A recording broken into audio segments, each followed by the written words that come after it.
Well, I'm just wondering if the whole goal was to slow down Israel, to stop Israel from going into Gaza as it is planning to do. Meanwhile, the Senate voting unanimously for a resolution to support Israel yesterday. The chamber preparing to receive President Biden's emergency funding request for Congress to the tune of $105 billion. As we've been reporting, the president wants $60 billion for Ukraine, an additional $14 billion for Israel, $10 billion for what he calls humanitarian aid, $14 billion for the southern border, and $7 billion for the Indo-Pacific region. Throw it all in there together, according to the president. Republican senators want funding for Israel and Ukraine to be considered separately, however. Joining me right now is Missouri Senator and Senate Armed Services Committee member Eric Schmitt. Senator, good to see you this morning. How will this urgent need for aid play out in the Senate, in your view? Well, there's just no way this package, as it's been presented, or we know about right now that we'll receive probably today, should move forward in its current form. These bills and these particular issues, they're disparate issues. They have different considerations. They have different realities on the ground. They have different levels of support. They have different likelihoods of success. We need to stand with Israel, but we also need to make sure that these bills are considered separately. So if you're asking for money for Ukraine, that should be its own bill. If you're asking for money for Israel, that should be its own bill. Whatever this humanitarian aid is, and by the way, if history is any guide, these dollars typically end up in the hands of terrorists who, essentially do what we saw a couple of Saturdays ago and continue these atrocities in Israel. So what we're seeing is failed foreign policy from the Biden administration, which is, by the way, a carryover of the strategy that Obama had when he was president of essentially giving cash to the Iranians, which have funded a lot of this stuff. But also now a really cynical political play here, Maria. This is all about politics. It's meant to bootstrap other initiatives, let's say like Ukraine, that are less popular, that we've already spent $112 billion on, with something right now that has a lot of support with Israel. It's really cynical. It's what's wrong with Washington. But the main point here is, just like with our appropriations process, which, by the way, Chuck Schumer has spent 0.0 minutes this whole year debating any funding bill, any appropriations bill. We need to make sure we have those debates on those individual bills by themselves, too. But the same is true with this foreign aid package. Separate it out. Let's have real debate. Let's consider this like we're supposed to be. The Senate is supposed to be a thoughtful place where you have real debate and you make important decisions. We're not doing any of that, and it looks like more of the same. The Democrats are controlling the Senate. It could pass, though, right? Well, I don't know. It'll depend on how, I think as Republicans, for us to stick together here. They need 60 votes to move forward. And so I think it's incumbent upon us as Republicans to be the adults in the room here, to be sober-eyed, or to be sober and clear-eyed about this and say, look, what is the request for Israel? Let's consider that. What is it? What is the objective in Ukraine? What is this going to get us? We can't have an open-ended blank check. Our European allies simply have not stepped up. There's been no real accountability. They're worried that if they show corruption, they'll lose even more support.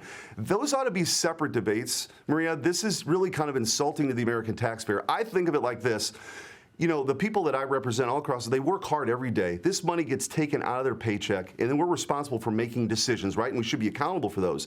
But we should be accountable in a way that they know exactly what we support, as opposed to rolling all this stuff in. This is essentially an omnibus bill, and there's not going to be much debate. Chuck Schumer's not interested in that.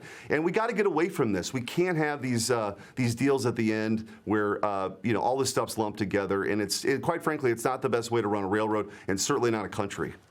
Yeah, and, he's using every crisis to just spend more money. He wants more money to spend. I'm very concerned about what's happening to our U.S. troops, Senator. U.S. troops near Baghdad were targeted in another drone and rocket attack just minutes before the president delivered his address last night. U.S. troops have been repeatedly attacked in the region in recent days. Here's what the Pentagon had to say about this yesterday. Watch. These small-scale attacks are clearly concerning and dangerous, right? And we're going to, as I mentioned, we're going to do everything necessary to ensure that we're protecting our forces.